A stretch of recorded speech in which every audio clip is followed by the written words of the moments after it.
नाटी दुल्हन। मयंक की बीवी नेहा की हाइट बहुत ही कम थी। वो इतनी नाटी थी कि लोग उसका कई बार मजाक बना देते। अरे नेहा, तेरे लिए तो मुझे किचन में टेबल रखना पड़ेगा। माँ जी, इतनी भी नाटी नहीं हूँ मैं। और हाँ, हिल्स पहनकर तो बिल्कुल आपके बराबर आ जाती हूँ। अरे तेरे पापा ने महंगी कार का लालच दे दिया, वरना तो मेरे बेटे के लिए लंबी लंबी लड़कियों की लाइन लगी थी। क्या बताऊं तुझे, कटरीना फैल थी उनके सामने। पर माँ जी, आपका मयंक भी तो हाइट में कौन सा अभिषेक बच्चन की तरह है जो कटरीना मिल जाती। वैसे भी मेरी और इनकी जोड़ी तो राम सीता की जोड़ी है, राम सीता की। एक दिन सभी खाना खा रहे होते हैं, तभी माँ, दाल बहुत अच्छी बनी है, जरा और देना। रुको जी, मैं लेकर आती हूँ, किचन में है, वैसे भी मैं खड़ी ही हूँ। ये सुनकर सास हंसने लगती है। तुम खड़ी हो या बैठी, एक जैसी ही लगती हो। बस कीजिए जी, अभी हिल्स नहीं पहनी है, वैसे भी हिल्स पहनती हूँ तो आपके बराबर ही लगती हूँ। एक दिन नेहा सब्जी लेने बाहर निकलती है तो पड़ोसन कहती है, अरे देखो देखो कितनी नाटी है। मयंक तो दिखने में अच्छा है, हाइट भी ठीक ठाक है, फिर क्या जरूरत थी ऐसी नाटी बहू लाने की। दहेज बहन, दहेज। अंधे हो गए थे पैसों के पीछे, अब करे जगह साई। दोनों की बात नेहा सुन लेती है और उसे बहुत गुस्सा आ जाता है। आंटी जी, एक बात बताओ, मेरे पापा के पास पैसे हैं, उनको अच्छी लड़की की तलाश थी, ये पसंद आए और शादी हो गई। इसमें मेरा क्या कसूर है जो आप लोग मुझे सुना रही हैं? अरे नहीं नहीं नेहा, हम तो तेरी सास की बात कर रहे थे कि कितनी लालची औरत है। देखिए, वो लालची नहीं है।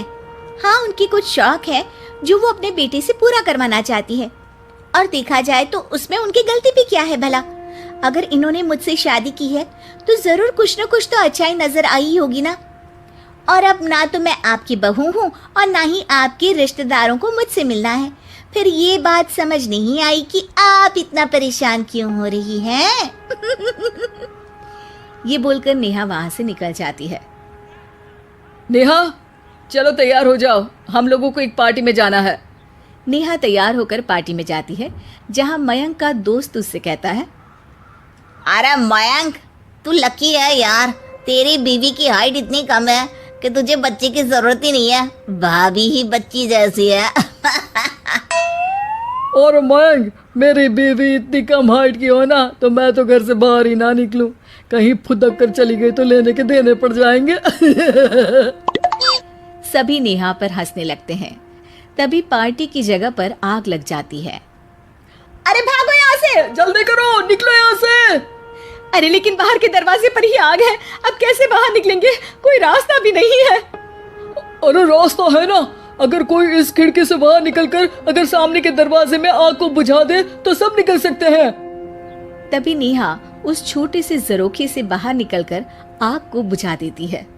अरे वाह, भाभी जी ने तो आज हम सबको बचा लिया।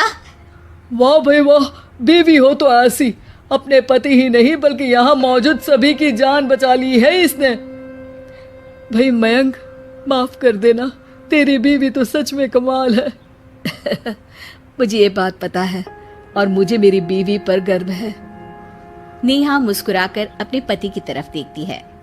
कुछ दिनों बाद जब नेहा और उसकी सास मार्केट जाती है, वहां पर, अरे भैया, ये कपड़ा तो देना, कितने का पड़ेगा? माता जी, ये तो बहुत महंगा कपड़ा है, लेकिन अब बस सिर्फ 2 मीटर ही बचा है। मेरे तो किसी काम का है नहीं ये टुकड़ा, तो आप 100 रुपया ही दे दीजिए।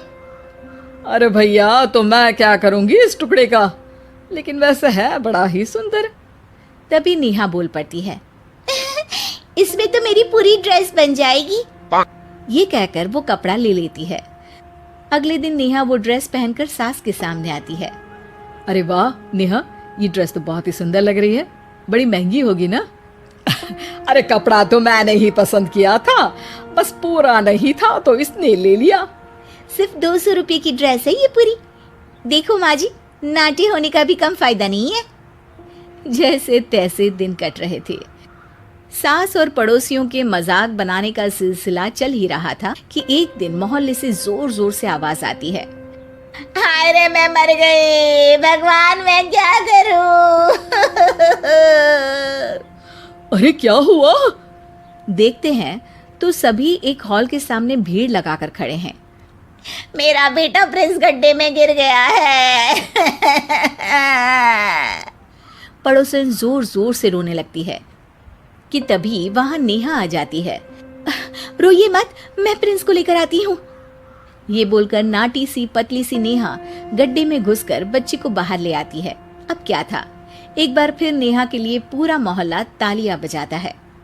मुझे माफ कर दो नेहा, मैंने तुम्हारी हाइट का कितना मजाक उड़ाया था।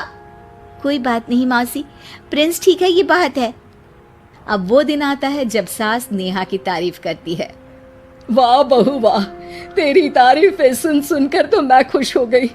आज तो तूने ये साबित कर दिया कि समाज में इंसान अपने रंग रूप और लंबाई चौड़ाई से नहीं बल्कि साहस और हौसले से काबिल कहलाता है। मुझे माफ कर देना बेटा।